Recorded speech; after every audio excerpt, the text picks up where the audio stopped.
오늘 신명기 12장 20절에서 32절 말씀을 같이 나누는 시간을 갖도록 하겠습니다. 신명기는 여러분 잘 아시는 것처럼 모세가 죽음을 앞두고 고별 설교하는 그런 내용이 신명기입니다. 오늘 이 신명기 전후를 보면 크게 세 편의 설교로 이렇게 내용을 나눌 수가 있습니다. 1장부터 4장까지 1차 설교를 하고요. 4장부터 26장까지 그리고 26장부터 후반까지 해서 크게 세 편의 설교로 나눕니다. 특별히 전반부 4장부터 이 11장은 율법을 어떻게 지켜야 하는지 그 목적과 이유에 대해서 자세하게 이렇게 기록이 되어 있습니다. 또 율법을 지킴으로 인해서 어떤 결과가 나는지에 대해서 하나님의 복주심이 이렇게 잘 기록이 되어 있습니다. 12장부터 26장 이 두 번째 설교의 이 후반부는 바로 율법에 대한 세부 내용에 대해서 이렇게 기록이 되어 있습니다. 그러니까 오늘 우리가 읽는 이 12장 이 과정은 율법의 아주 세부 내용에 대해서 이렇게 다뤄주고 있습니다.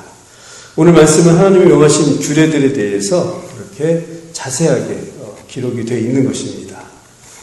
모압 평지에 있을 때 이 가나안이 이렇게 눈으로 보입니다.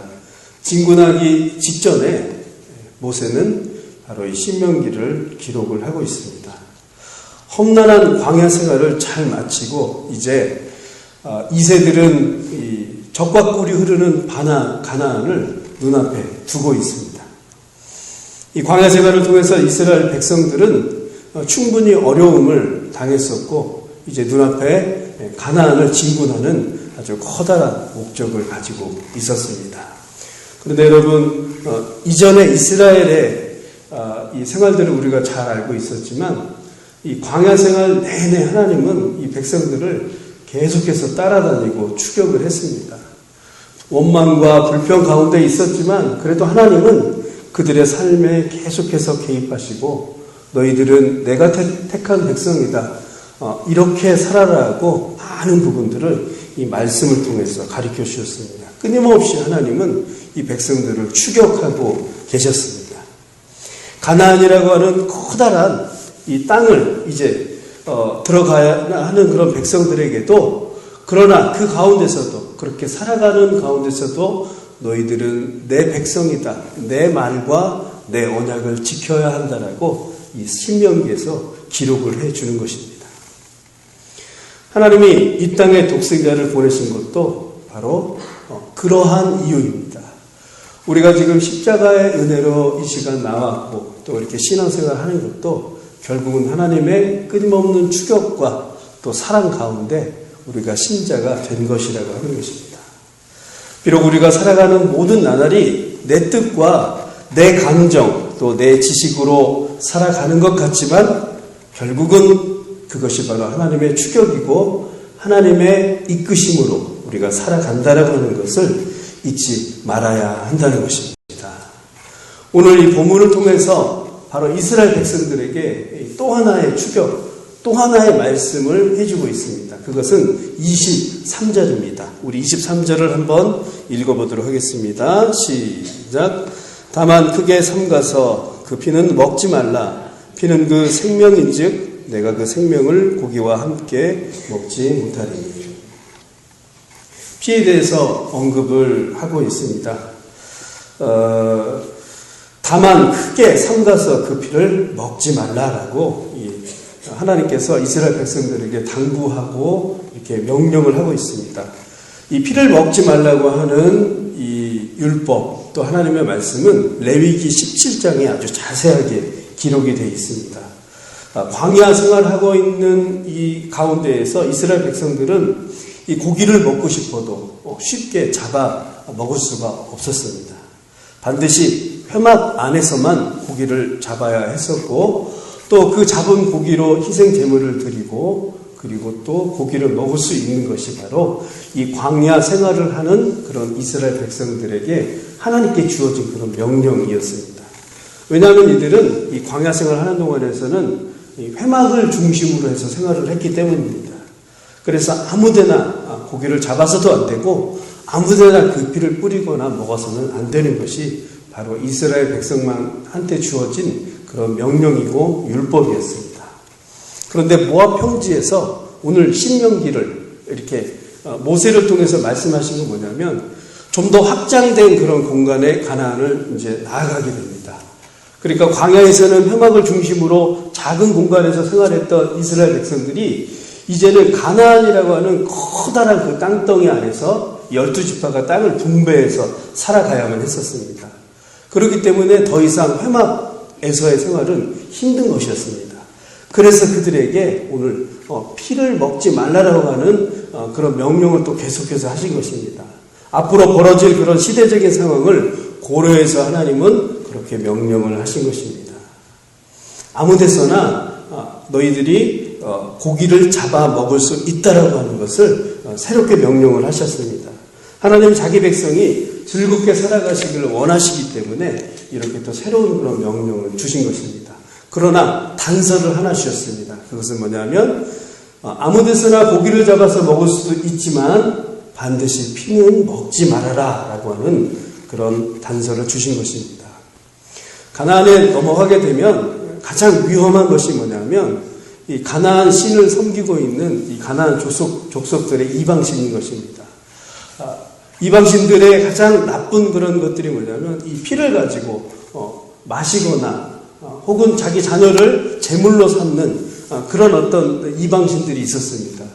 그래서 이것들을 멀리하고 피하게 하기 위해서 하나님은 그렇게 특별하게 명령을 하신 것입니다. 피를 마시는 것은 또한 생명의 주권자이신 하나님을 모독하는 그런 행위입니다. 피에 관한 이 레위기 17장 11절에는 이렇게 말씀을 하고 있습니다. 육체의 생명은 피에 있음이라. 생명이 피에 있으므로 피가 죄를 속하느니라. 구약의 피는 제단에 뿌려질 그런 제물이었기 때문입니다.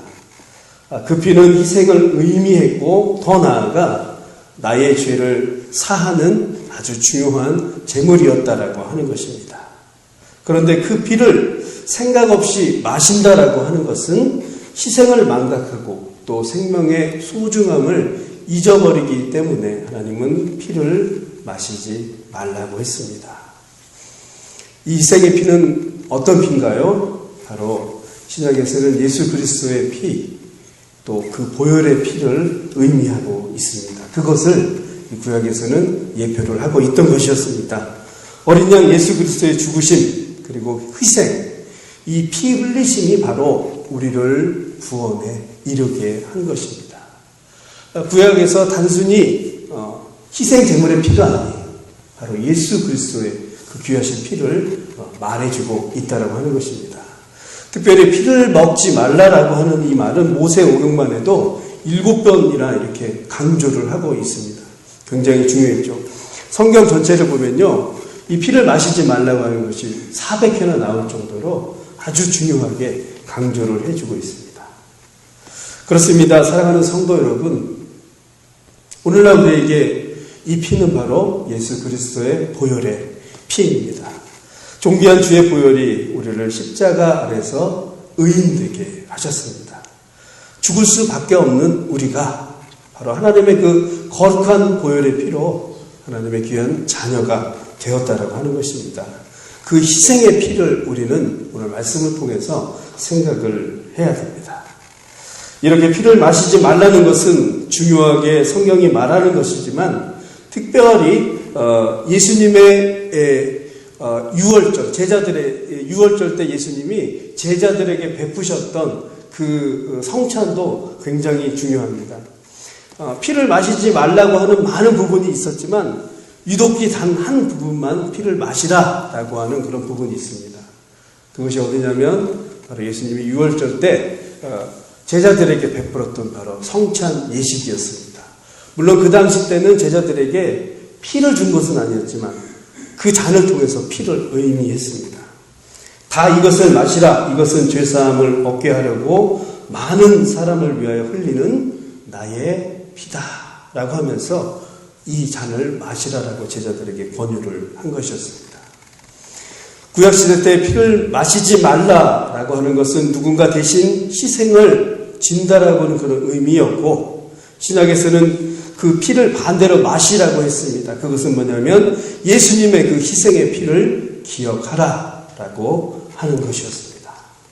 그래서 오늘날 우리는 이 거룩한 성찬 예식을 이 절길 때 지내고 있습니다.